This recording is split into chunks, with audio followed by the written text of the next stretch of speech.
Bisa diceritakan Pak sejarah dunia binaraga di Indonesia secara umum dan juga Sumatera Selatan? Pertama-tama saya perkenalkan, nama saya Komardi Dayana, atlet nasional. Saya bergelut di dunia binaraga khususnya dari tahun 1991. Nah, perkembangannya menurut saya sampai saat ini sangat bagus sekali.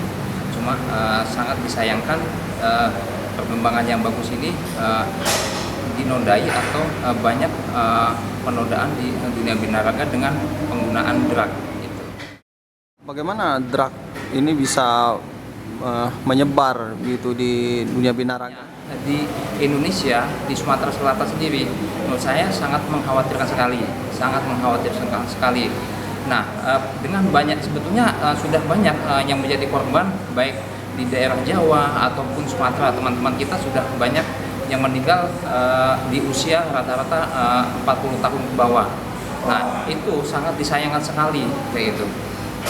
Mereka menjadi korban dari penggunaan drug atau yang sebutnya steroid dan keturunannya. Pak, bisa dijelaskan klasifikasi drugs dalam dunia binaraga itu apa aja, Pak? Drug sebetulnya penggunaan di dunia olahraga, terutama di binaraga itu sudah termasuk paling banyak dibanding cabang-cabang olahraga lain kayak itu. Dia ada untuk membantu pengeringan tubuh, ada membantu buat menambah kekuatan atau power, ada yang membantu buat membesarkan atau size ukuran yang jauh lebih besar. Jadi banyak sekali jenis-jenisnya.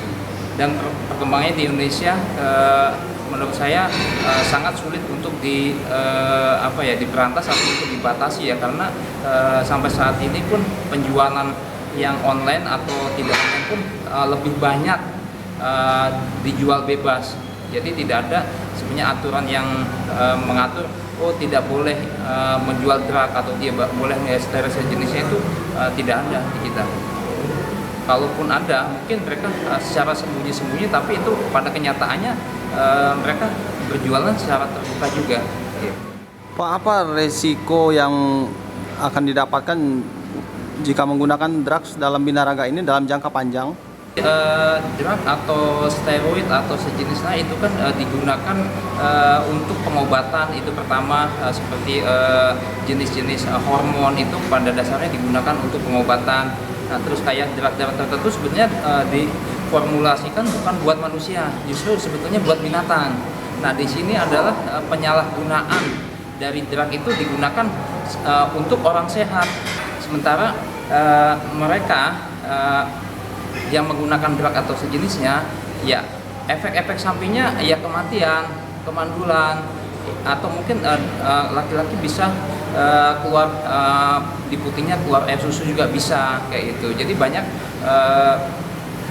risiko yang harus kita tanggung apabila kita menggunakan drug atau steroid sejenisnya. Bapak sebagai atlet nasional, bagaimana melihat peran pemerintah dalam menanggulangi persoalan drugs ini, Pak? Menurut saya sih sangat kurang sekali ya.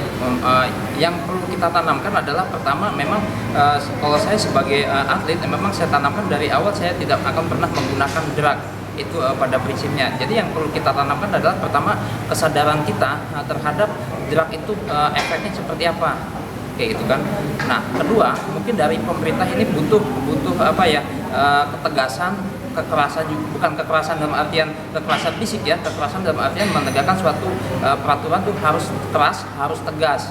Karena selama ini teman-teman kita jadi korban tidak ada pernah ada tindak lanjutnya. Seperti apa sih penggunaan drug itu kalau misalnya di kita dilegalkan, ya pemerintah sebaiknya bikin aturan yang melegalkan hal tersebut. Oh boleh misalnya, tapi dengan syarat misalnya ketentuan atau tidak boleh sama sekali. Jadi peraturan dari pemerintah itu harus benar-benar diterapkan di Indonesia, terutama di Sumatera Selatan.